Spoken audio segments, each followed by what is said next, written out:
Hey everybody, welcome to Locked On Bulldogs. Today we talk the best SEC coach rankings you're going to find out there. We rank every single SEC head football coach top to bottom. Who do you think's number one and who do you think is sitting at the 14 hole? Come back and check it out here on Locked On Bulldogs. You are Locked On Bulldogs, your daily podcast on the Georgia Bulldogs, part of the Locked On Podcast Network. Your team every day.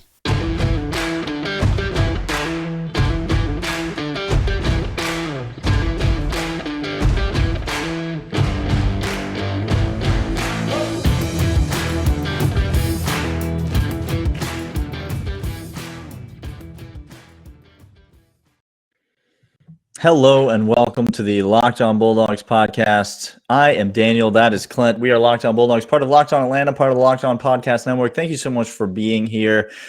We are your place for the Georgia Bulldogs. We talk like fans do because we are fans. Hold on. Just getting this in my ear from executive producer intern Michael. Okay. Do we have Brandon lined up? Do we have a time? Check the calendar. No, we do not. We have not. No, we do not. He didn't slide into the DMs over on Twitter. Okay. Today, though, we got bigger fish to fry because we're talking about the SEC head coaches. A lot of rankings out there. You can go and find them. Okay. And those are all cute. They're all fun. They're all great. Fun. We're going to give you definitive SEC head football coach rankings. Okay. And so, we're going to talk in the first segment about coaches number 1 and 2. We're going to talk about who's 1, who's 2, and why. And then the next segment, we'll talk about maybe 3 through 6, and then we'll go 7 through 14 in the last segment. And so stay till the end if you want to hear when your coach shows up. Scully, ready? Stay till the end. Stay till the end if you where your coach ends up. Sunbelt champs, man. Sunbelt champs. But listen, we don't want to bury the lead here because it's obvious who the best football coach in the SEC is. And we're a Georgia podcast, Clint. Okay? Sure. It's the name of the show is Locked On Bulldogs. But even we cannot deny who is the best football coach in the SEC right now. Right now. Thank you for that. And right now. His name is Kirby Clint. He's at the top of the list. He's at the maybe your list was teams to win a national championship recently. He's at the top of the list. Maybe your list was best coaches in the SEC. He's at the top of your list. Maybe your list was schools that every athletic director in America would choose to start their football program with as their head coach. If they could choose anyone in the world, he'd be at the top of that list as well. Now, you bring up the point, Clint. Nick Saban is obviously number 2. And he is. You and I have said before, and we still believe, that Nick Saban is the greatest college football coach of all time. Hear that again, all of you listeners. Please make sure he is the greatest football coach of all time. And yet, right now, if you were to say to me, "Who do you want for this next year coming up?" I'm taking Kirby Smart 11 out of 10 times, and it's not even close. And that's not being me a homer. I am a homer, but it's factual evidence that he cannot go 15 years ago. This ranking is not 15 years ago. If it was 15 years ago, Nick Saban would be at the top of this list. There's no question about that. We're not there anymore, guys. It's Kirby Smart's time. Nick Saban is the GOAT. Not for this year. No, and I know Alabama fans who would agree with this. This is not if you're ranking all time. Yep. Then Nick Saban is the one. Correct. And it's to even have a conversation about it. But if you're ranking coaches right now in terms of in terms of recruiting, in terms of the way they've developed players, in terms of what they're doing on their campus right now, it's laughable to me that you would even try. How about we add another one, Daniel? Because this is Kirby Smart came from the Saban tree. I get that. I understand that. I'm not. He coached at Alabama. He had okay, but But when was the last time that you knew a assistant not named Kirby Smart that made a splash from Alabama when they went elsewhere? Daniel. Now, conversely, how many ex-Kirby assistant coaches are making splashes where they're at currently, a la Dan Lanning, a la Sparty, Michigan State, okay, a Mel la Tucker. a la Sam Pittman. We'll get him in a minute on the list. We Okay. will.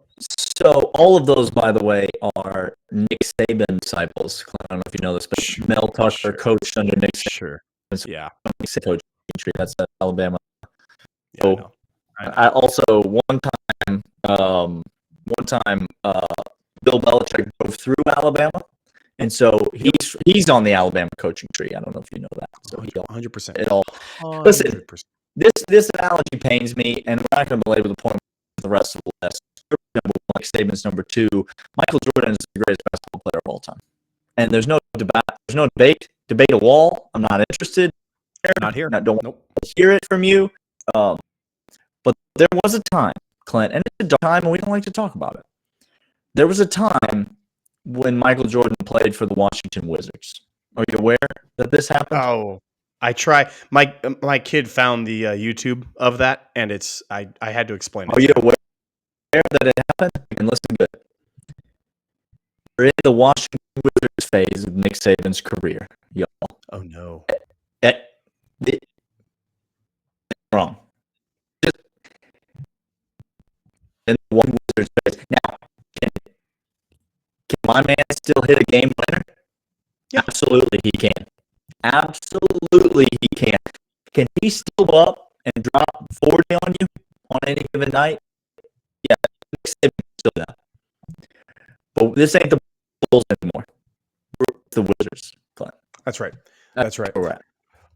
Hey, we're going to come back to this. Do 3 through 6 of our SEC rankings. But first, I want to let you know about Built Bar. Built Bar is the tastiest protein bar on planet Earth. And Daniel and I had the honor, the privilege. We were on the red carpet for this mud pie Built Bar that came our ways. We told you all about the birthday cake with the sprinkles on it and the puffs. Now we're on the mud pie puffs. And Daniel, you said yesterday you ate one immediately. You threw another into the freezer. My mail came to me on a day where I couldn't get out to it right away, and it was 100 degrees, and I had to put both of them into that freezer, and it took me that night until I opened that up and went to it and ate both of them at the same time, because they're the best protein bars on planet Earth because they taste like a candy bar. It was a mud pie cake in my mouth. It was a mud pie in my mouth. It was all the flavors you could ever expect. It is high in fiber, low in sugar, high in protein, keto approved, on the go meal replacement, pre-workout, post-workout, during workout. Head over there right now to BuiltBar.com. Put in the promo code LOCKEDON15 for 15% off your entire order. BuiltBar.com. All right, Clint. 3 through 6 on the list. I'm going to leave off and then explain to people that we went the way we did here. Now, again, Georgia fan, you listen to this. This is important for you because we're going to start off with, again, the man that I have night terrors of every single year on the schedule. And many of you have mocked me for this, but I don't even care. Mark Stoops is number 3 on this list. Number 4, Lane Kiffin, coaching them Rebels up. Number 5 on the list, the aforementioned Sam Pittman, going with Archie over there. And then 6, the newcomer to the SEC, Brian Kelly, makes tricky.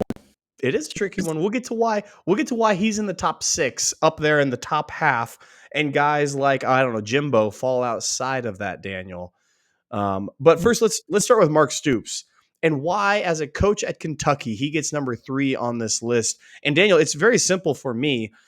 Coaching is about getting the most out of your players, regardless if they're 3, 4, 5 stars. It doesn't matter. Okay, you get the most out of them. Kirby Smart has gotten the most out of top talent recruiting. That's a huge aspect of him. But at Kentucky, you don't have the facilities. You don't have the namesake. You don't have the tradition. You don't have the recent winning. You have none of that. Mark Stoops has had to go from the ground up coaching this team, and he has built a fundamentally sound, tough as nails team on defense and running the ball and getting the most out of his players, getting guys drafted that, quite frankly, shouldn't be drafted. if we're perfectly honest with ourselves, and putting together a run of a lot of good teams that are threatening every single year. There's a reason that I look at Kentucky and I get scared of it every single year because it's going to be a tough, hard-fought game, and that's why he's there, Daniel. I don't know if this were which is most likely to win a national championship. Next, it would still be Kirby. It would still be Nick Saban too. But Mark would not be number 3 on this list because I don't think Kentucky has any hope of winning a national championship in college football. They just don't have the resources. They don't. There are schools on this list that have a better shot of winning a national championship. But that's not what the ranking is. The ranking is best coaches in college football in the SEC, and Mark Stoops is a better coach than all them other names on this list. If you want to argue about some of these others, we can. Let's talk about Lane Kiffin and Sam Pittman, and then we'll save Brian Kelly. So Lane Kiffin versus Sam Pittman. What makes these two guys better than everybody else? Makes Lane slightly ahead of Sam in your mind? Here's something that you don't understand about coaching if you haven't been on a team. You have to want to play for the coach that is coaching you and leading you out of the tunnel every single Saturday. And you want to talk about, we can disparage Lane all we want, and he's weird, y'all. Like, this is one very likable person and one very unlikable person. But to your point, both of them you want to play for if you're on their team. That's right. Lane Kiffin is going to get the most out of you. He's going to push you. He's going to advocate for you. It's incredible. The players love playing for him. Now, Sam Pittman, the players love playing for him because at the end of the day, they want him to be there like at their wedding, as well as coaching them on Saturdays. Okay, Sam Pittman is that type of guy. That's what makes them incredible coaches. And they're at universities that are under the shadow of Alabama. Sure. They've had bad stuff in the history of their programs, and yet they're there doing great things, doing innovation, again, getting players drafted that shouldn't be, and players wanting to play for them, and most importantly, making excitement on campus. Ole Miss was not that exciting a decade ago. Mannings are there. Okay, sure, whatever. That's a great point. But the teams are exciting. Arkansas fan. You all want to talk about, guys, they are getting second place, first place votes to finish in the SEC. That's not according to Brandon will say no one in America. No one in America did that. No one in America ever did that. Okay, but let's talk about Brian Kelly now, because there's some people listening to this that think he should be much higher on this list. Look at what he's accomplished at Notre Dame. Multiple trips to the college football playoff, multiple 10, 11 win teams. He's got a track record. He is a proven head coach, whereas some of these other guys, Sam Pittman most notably, has proven nothing as a head coach. Lane Kiffin has proven very little as a head coach. Mark Stoops never even sniffed a division head coach. Some people think Brian Kelly should be even lower on this list than where he is at number 6. Because Notre Dame's show,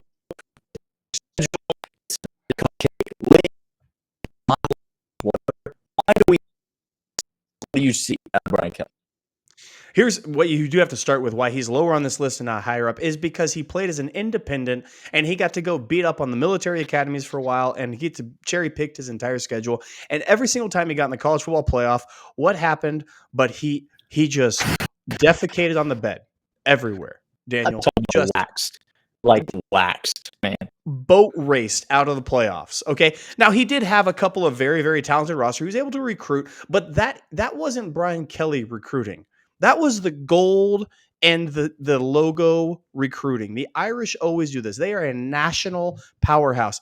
I think Coach Marcus, is that Freeman over at Notre Dame? I think Freeman is his name. He's going to have an incredible, I think he's going to do incredible things at Notre Dame. I really do. I honestly do. But that's why he's not high on this. The reason he is higher on this list than everybody else is because actually he was in the college football playoff. There are a lot of unique things at Notre Dame that you have to contend with, academics, as well as a moral code that players have to agree to when they come to Notre Dame. That's a unique environment. I'm just saying it's a unique environment. Hear me when I say that. They got one of the moral codes down in Baton Rouge, Clint. Do they have that? Is that a thing that they have down there? In, I think the only moral in- code is when the FBI questions you, immediately ask for a lawyer. That's the moral code that they have at LSU. if they have a moral code, no one told it to the grandmother throwing full beer cans at players in the first row of the stadium. No one has told her the moral code yet.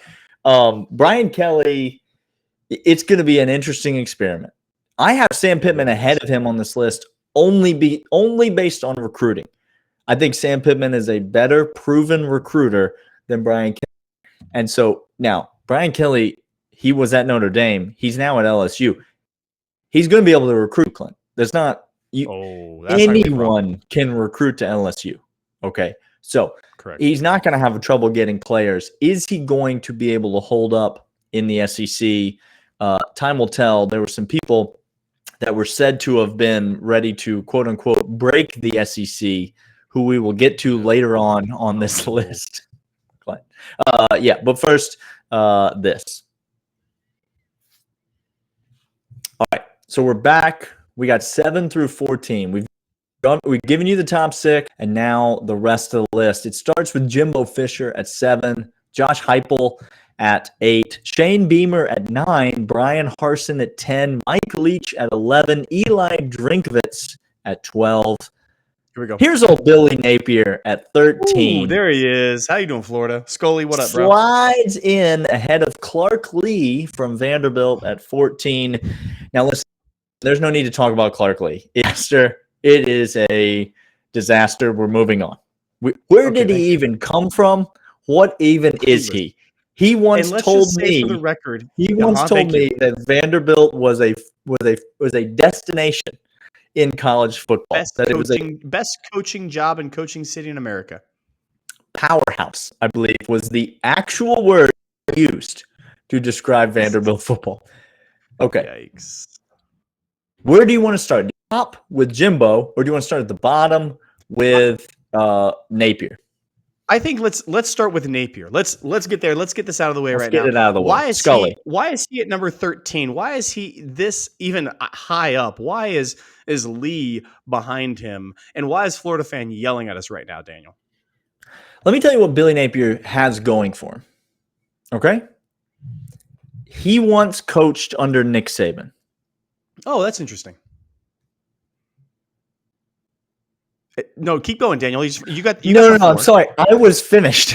I was finished with my list. That was the whole list. I didn't have anything. My mic didn't cut out. I've been having some internet issues, but no, this is the list for me. Oh, that's all. That's it. He was at the University of Louisiana, and what about the Sun Belt Championship? Again, in 4 years, he managed to win one Sun Belt title with the most talented team at least 3 of those 4 years, if not all 4.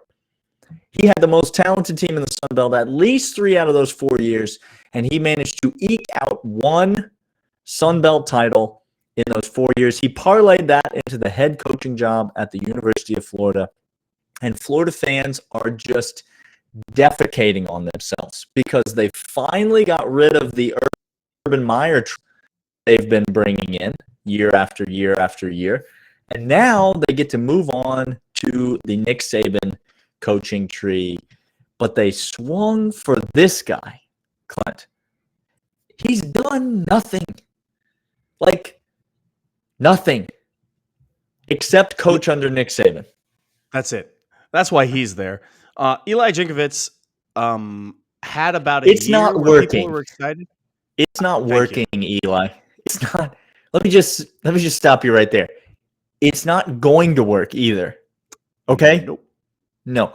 This is not the alpha nerd, Eli Drinkwitz experiment has failed. I don't know if Missouri can do better, but it's not working for Eli Drinkwitz. He would make Honey, I Shrunk the College Football Program is not going to do it. Yeah, I think he would make a comp for Eli Drinkwitz, by the way. That's a great. I'm never going to be able to look at him again. He would make a decent offensive coordinator, but he is low on the head coach rankings. Mike Leach, go back and rewind the podcast. Okay. Everything I just said about Eli Drinkwitz did for Mike Leach, except he would not make a good SEC offensive coordinator. No, he would be terrible. No. And the evidence that I have is all of his Mississippi State teams. So that's why he is where he is on the list. And now we finally get to Bryan Harsin, who I think some people thought was going to be last on this list. Clint. I think so too. Why is he not last on the list? Because here's why. I actually think this guy can coach. And if you can openly have affairs with whoever you want and not be fired from a university, you have some. Condoning that. We're not condoning that. I'm sorry. Let me be very, very clear. Okay? Let me be very clear. I do not approve of his behavior. This isn't look, you're not a bad person. This is just bad behavior, Bryan. Okay? Mm-hmm. You probably are no person though. It seems pretty clear at this point that you're a bad person. If you can fight the boosters at Auburn, you got some sort of perseverance, I think. No, I actually think he has some chops as a head coach. I actually think he has some gaming ability. I think that he can do something. I don't know if he's going to have enough time for it, truth be told, but he has coached very well elsewhere before he got to Auburn. The Boise stop. He has some respect. Boise, I have a lot more than I do, for example, University of Louisiana, State, or some of these places that some of these coaches have come and you say, like, well, Eli Drinkwitz had success before he got where he is now. But it's a little bit different. So I'll give Bryan Harsin that, but he's not going to make it halfway this season. He'll be fired before they play Alabama. Before the Iron Bowl, Eli Drinkwitz will not have a job.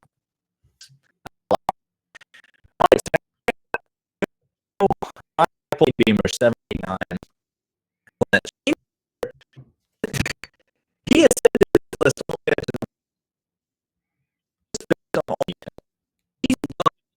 listen. No, he's done nothing. No, he's not a good head coach. He hasn't done much. But you know what he was able to do? He's new to the program. I get that. New to the college football position, I should say, or head coach position. But look, here's the deal. I actually think players like him a great deal. I think boosters like him. I think fans like him. He's a very likable guy. But as well as, I actually think he gets a good amount out of his players. And he got steamrolled by Kirby. And the authentic interview he gave after getting steamrolled by Kirby makes me like this guy instantly from here on out. I will never not like him for that interview. It's fair to say yeah. In many ways, most notably, he's deployed. There you go. Football. There it is. That is that. Heupel and Jimbo. Heupel has not done much. No. Has not done very much. But the team's on the rise. People are excited about Tennessee. And you and I are honored to saying Tennessee is the biggest long-term threat in the East and Georgia Bulldogs. And it's not close. No. Biggest to me threat still Kentucky, I think, but biggest long-term threat is definitely Tennessee. That will be the biggest game of the season every year for the future. And there are people, I don't think they're listening to this podcast, but there are people who are beside themselves saying, "Just national championship." He's won 3 coaches on. There it is. That's important. Win a national championship.